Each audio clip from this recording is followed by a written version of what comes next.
US President Donald Trump claimed it may take 2 weeks for him to decide whether or not to bomb Iran. But early Sunday, US warplanes and submarines struck 3 of Iran's nuclear sites at Natanz, Isfahan and Fordow.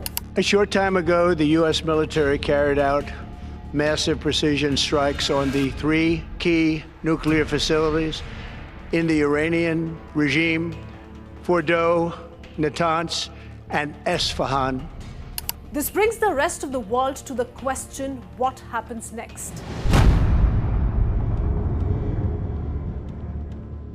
The answer partly lies in whether Iran's nuclear sites are now out of use. If that were indeed true, Israel's Prime Minister will be able to declare his main war aim complete, and that may just mean that the conflict is closer to an end.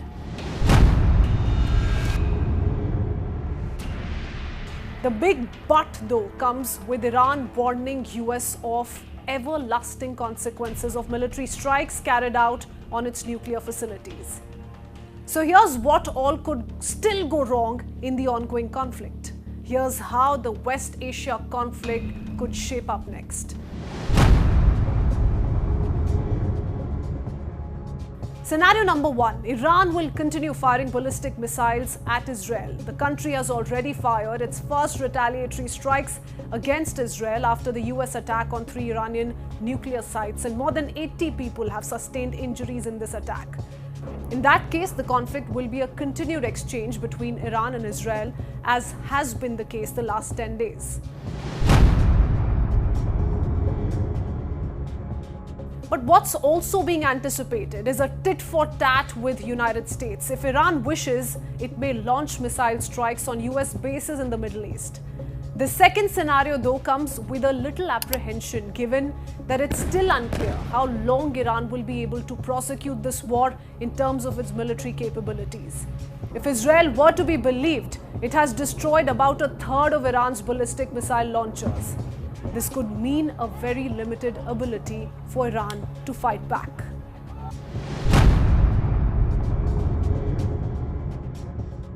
A reduced military force then leaves Iran to depend on its allies and proxies alike. Iran may look to activate Hezbollah in Lebanon, Houthis in Yemen, and Hamas in Gaza. It may fall back on what it calls the axis of resistance. A case in point would be the Houthi group threatening to attack US ships transiting through the Red Sea if America entered the war. But again, the ongoing conflict has to a large extent laid bare the fact that the axis has been degraded over the past year and has been struggling to initiate action against Israel. Or to put it another way, the proxies have now been reduced to a reactive force. Speaking of allies, though, China and Russia's stand could decide to what extent this conflict escalates next. This brings us to the fourth scenario. Both China and Russia have condemned Israel's strikes. They have warned US against a military intervention, but haven't been willing to escalate the confrontation by providing direct military support to Iran. In fact, the two haven't so far shown interest in engaging in a standoff with Israel and US. But that could change if the conflict widens and Washington openly pursues a regime change strategy in Tehran. Why?